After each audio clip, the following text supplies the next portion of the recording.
మన ప్రభువైన యేసుక్రీస్తు యొక్క మరణాన్ని,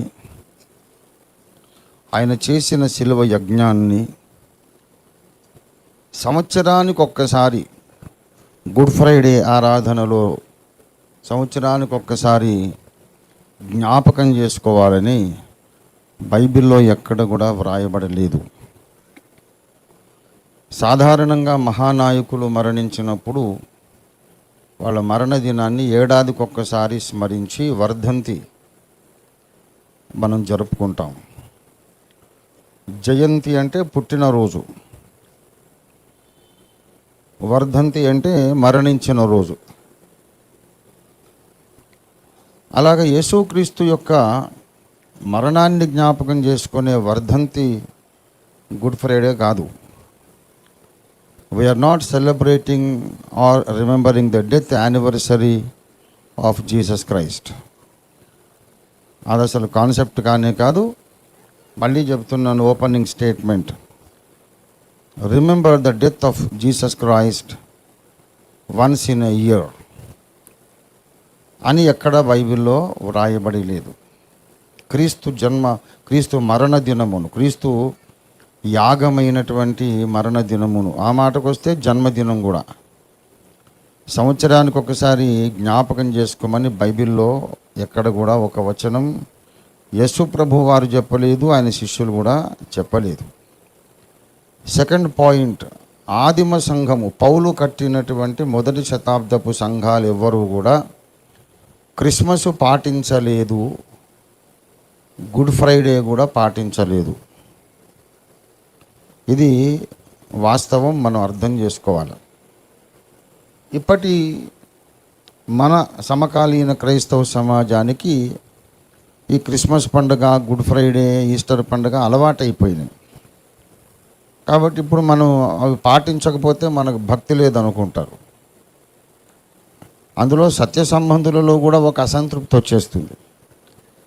అందరూ చక్కగా గుడ్ ఫ్రైడే జరుపుకున్నారు, మనం ఎందుకు ఇంట్లో కూర్చున్నాం లోక సంబంధుల్లాగా అనే బాధ సత్య సంబంధుల్లో కూడా పుట్టే అవకాశం ఉంది. నేను కూడా నా సేవారంభంలో గుడ్ ఫ్రైడేలు, ఈస్టర్లు నేను కూడా జరపలేదు. ఎందుకంటే ఇండియా పెంతెకోస్తు దేవుని సంఘం, మా తల్లి సంఘంలో గుడ్ ఫ్రైడే ఆరాధనలు, క్రిస్మస్ ఆరాధనలు ఉండేవి కాదు. వాళ్ళు చేయరు అవన్నీ చేసేవాళ్ళు వేరే సిఎస్ఐ, బ్యాప్టిస్టు, మెథడిస్టు, వీళ్ళని చూసి పెంతెకోస్తు వాళ్ళు నవ్వుకునేవాళ్ళు. వీళ్ళు పండగ క్రైస్తవులు అని. హెబ్రోన్ వాళ్ళు కూడా చేయరు. హెబ్రోన్ వాళ్ళు కూడా, బత్సింగారి సహవాసం వాళ్ళు కూడా ఇవన్నీ చేయరు.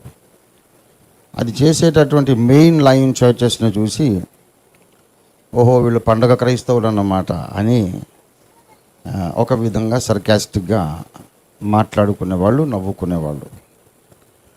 ఇది వాస్తవ చరిత్ర. అయితే మరి యేసు ప్రభు వారి మరణాన్ని జ్ఞాపకం చేసుకోవద్దా అంటే చేసుకోవాలి. యేసయ్య చెప్పాడు, నన్ను జ్ఞాపకము చేసుకొనుటకై దీనిని. యేసు ప్రభు మరణాన్నే మర్చిపోతే మనకు జీవమే లేదు. యేసు ప్రభు యాగము, శిలువ మీద చేసిన యజ్ఞాన్ని మర్చిపోతే మనకు రక్షణే లేదు, మనకు నిరీక్షణే లేదు, మనకు రక్షణ ఆధారమే లేదు. అసలు మనము దేవునితో సమాధాన పడడానికి అవకాశమే లేదు, మన జీవితానికి ఆనందమే లేదు, ఒక నిశ్చయత లేదు. యేసు చేసిన శిలువ యజ్ఞము, యాగము, యేసు పొందిన మరణము మనకు జీవాధారం. యేసయ్య మరణాన్ని మనకు జీవాధారముగా మనం స్మరించుకుంటాం. చచ్చిపోతున్న మనకు ఆక్సిజన్ అందించిందే యేసయ్య శిలువ మరణం. జ్ఞాపకం చేసుకోవాలి. అయితే ఏడాదికి ఒక్కసారి కాదు, ఆదిమ సంఘం ఆయన మరణాన్ని ప్రతి ఆదివారము జ్ఞాపకం చేసుకున్నారు.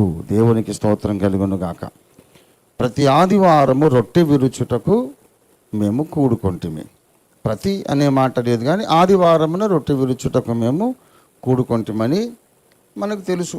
చూడనక్కర్లేదు, చదవనక్కర్లేదు. అపోస్తలుల కార్యాలు 20వ అధ్యాయం 7వ వచనములు, ఆదివారమున మేము రొట్టె విరుచుటకు కూడుకొని ఉన్నప్పుడు పౌలు మరునాడు వెళ్ళనయ్యుండి విస్తరించి అర్ధరాత్రి వరకు ప్రసంగించాడు అనే సంగతి వ్రాయబడి ఉంది.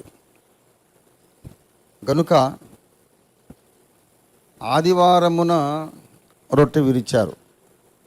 7 దినాలు, వారము దినాలు పౌలు అక్కడే ఉన్నాడు. వాక్యం బోధించాడు, స్వస్థత ప్రార్థనలు చేశాడు, అన్నీ చేశాడు. కానీ రొట్టె ఒక్కటే విరవలే. ఆదివారం కొరకు వెయిట్ చేశారు.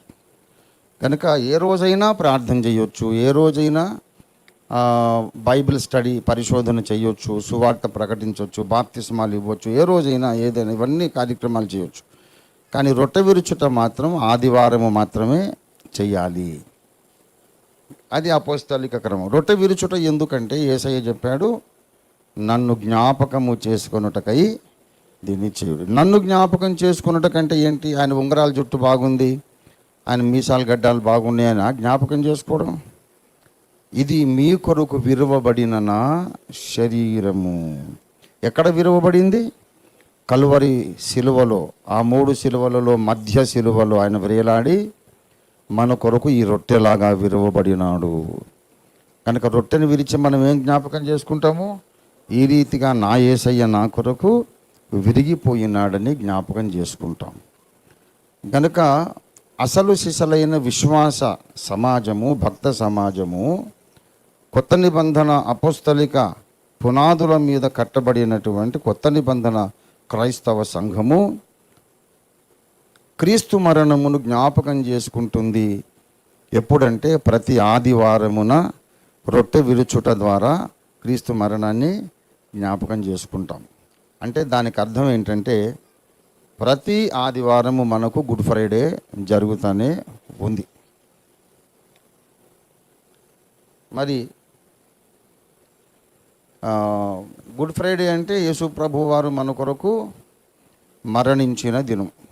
ఆ మరణాన్ని జ్ఞాపకం చేసుకుంటాం. ఆయన మన కొరకు మరణించాలంటే ముందు అవతరించి ఉండాలి కదా, పుట్టి ఉండాలి కదా. ఆయన లేఖనముల ప్రకారము దావీదు వంశములో, యూదా గోత్రములో, బెత్లెహేమ్ అనే గ్రామములో కన్య గర్భాన లేఖనానుసారంగా పుట్టి ఉండకపోతే మన కొరకు యజ్ఞము చేసి ఉండేవాడు కాదు, యజ్ఞమై మరణించేవాడు కాదు, అవకాశం లేదు. గనుక యేసయ్య నా కొరకు మరణించావు, నీకు స్తోత్రము అన్నప్పుడు దాని వెనక ఇంకో మాట ఉంది. ఏంటంటే మరణించడానికే నా కోసం పుట్టావు, నీకు వందనాలు. గనక క్రిస్మస్ పండుగ కూడా అయిపోయింది ప్రతి ఆదివారం. అవును, ఆయన మరణించాడు, పుట్టాడు అనే సంగతిని మనం బుధవారమో గురువారమో కాకుండా ఆదివారం ఎందుకు జ్ఞాపకం చేసుకొని స్తుతిస్తున్నాం అంటే ఆయన మరణించి అలా ఉండిపోతే రక్షకుడు కాలేడు, దేవుని కుమారుడని నిరూపించబడలేడు, మన పాపములను క్షమించడానికి ఆయన సమర్థుడని యోగ్యుడని నిరూపణ జరగదు. ఆయన తిరిగి లేవడం అత్యంత అవసరం. తిరిగి లేస్తేనే ఆయనలో ఆదాము బీజము లేదని నిరూపణ జరుగుతుంది. మరణించి తిరిగి లేస్తేనే ఆయనలో పాప మరణ నియమము లేదనే విషయం నిరూపితమవుతుంది. మరణాన్ని గెలిచి లేస్తేనే ఆయనలో జన్మ పాపము లేదనే విషయం రుజువు అవుతుంది. కనుక ఆయన మరణించి మళ్ళీ లేవకపోతే ఆయన కన్యకు పుట్టాడనే కథకు అర్థం లేదు, మన పాపముల కొరకు చనిపోయాడనే మాటకి అర్థము లేదు. చచ్చిపోయి సమాధిలోనే ఉండిపోతే పాపిగానే నిరూపించబడతాడు. మనుషులందరూ చచ్చిపోయి సమాధిలో ఉంటున్నారు, ఈయన కూడా సమాధిలో ఉన్నాడు. ఇక ఈయన స్పెషాలిటీ ఏమిటి? ఈయన కూడా పాపి అని నిరూపించబడుతుంది. గనక తాను పాపి కాడు, పాపులలో చేరక ప్రత్యేకంగా ఉన్నవాడు అని నిరూపించుకోవడానికి ఆయన 3వ దినమున మహిమ శరీరంతో తిరిగి లేచాడు. యేసు తిరిగి లేచినప్పుడే ఆయన యొక్క వర్జిన్ బర్త్, కన్య గర్భాన తాను పొందిన జన్మకు ఒక విలువ వచ్చింది. యేసు తిరిగి లేచినప్పుడే శిలువ మీద వ్రేలాడి ఆయన కార్చిన రక్తం పరిశుద్ధ రక్తమని, దేవుని రక్తమని రుజువు చేయబడింది. అందుచేత ఆయన పుట్టుకను, ఆయన మరణాన్ని మనం ఏ రోజు స్మరిస్తున్నామంటే ఆయన లేచిన దినాన స్మరిస్తున్నాం. అంటే ప్రతి ఆదివారం మనకు 3 పండుగలు జరుగుతున్నాయి. యేసు పుట్టినందుకు ఆయన్ని ఆరాధిస్తున్నాము, మన కోసం మరణించినందుకు మనం ఆయన్ని ఆరాధిస్తున్నాం, మరణించి అలాగే ఉండిపోకుండా తిరిగి లేచినందుకు ఆయనను ఆరాధిస్తున్నాం. ఎవ్రీ సండే మనకు Christmas, good Friday and Easter. ఇది రియల్ క్రిస్టియానిటీ. ఓఫిర్ మినిస్ట్రీస్ ఇదే పాటిస్తుంది 45 ఇయర్స్ నుండి. అయితే ఒక 10, 15, 20 ఏళ్ల వరకు నేను గుడ్ ఫ్రైడేలు ఇవన్నీ పెట్టలేదు. పెట్టకపోయిన తర్వాత గమనించింది ఏంటంటే, అందరూ వెళ్ళి క్రిస్మస్ పండుగ రోజు మంచిగా చర్చిలో ఆరాధించుకుంటుంటే మన చర్చిలో ఏం యాక్టివిటీ లేదేంటని వీళ్ళు వెళ్ళి ఏదో ఒక చర్చిలో కూర్చుంటున్నారు. అలాగే గుడ్ ఫ్రైడే రోజు కూడా, గుడ్ ఫ్రైడే నాడు మంచిగా మనం చర్చికి వెళ్ళకుండా ఇంట్లో కూర్చోవడం ఏంటి అని బాధపడి కొంతమంది వేరే పెద్ద పెద్ద చర్చిలకి వెళ్ళిపోతున్నారు. వెళ్ళొచ్చి మళ్ళీ నాకు చెప్తారు, అయ్యగారు వెళ్ళామండి, వాక్యం లేదు, ఏం లేదు, సంతృప్తి లేదండి అంటారు. మరి ఎవడు వెళ్ళమన్నాడంటే, మరి ఇంట్లో ఎలాగ ఉండాలండి, అందరూ వెళ్తుంటే మేము వెళ్ళకపోవడం బాధగా ఉందండి అన్నారు. అందుచేత సరే, ఆ పండగ రోజుల్లో అందరూ క్రైస్తవులు చర్చిలకు వెళ్ళడం మీరు చూస్తూ బాధపడుతున్నారు కనుక అక్కడ ఇక్కడ వెళ్ళి కూర్చొని వాక్యం లేదని బాధపడి మళ్ళీ రాకండి, మన దగ్గరే ప్రార్థన కూటం పెట్టేద్దాం, తప్పేముంది. యేసయ్య రాకడ దినము సమీపించడం చూచిన కొలది మీరు మరి ఎక్కువగా సమాజముగా కూడుకోవాలి.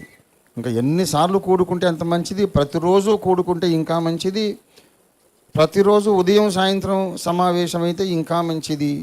ఎంత ఎక్కువసార్లు సమావేశమై ప్రభువుని ఆరాధిస్తే అంత మంచిది అని మనం కూడా క్రిస్మస్, గుడ్ ఫ్రైడే, ఈస్టర్ చేయడం మనం మొదలుపెట్టాం. కానీ నా దృష్టికి అసలైనటువంటి గుడ్ ఫ్రైడే ఆదివారమే, అసలైనటువంటి ఈస్టర్ పండుగ ఆదివారమే, అసలైనటువంటి క్రిస్మస్ పండుగ కూడా ఆదివారమే. కనుక అంత ప్రాముఖ్యమైనది ఆదివారపు ఆరాధన. దేవునికి స్తోత్రం కలుగునుగాక. బైబిల్ అంతట్లో ఎక్కడ కూడా నా జన్మదినమును మీరు పండగ ఆచరించుడి అని యేసయ్య చెప్పినట్టుందా? లేదు. మరి మనం ఎందుకు చేస్తున్నాం? ఎందుకు చేస్తున్నామంటే రోమన్ క్యాథలిక్ చర్చ్ యొక్క ఆచారం అది.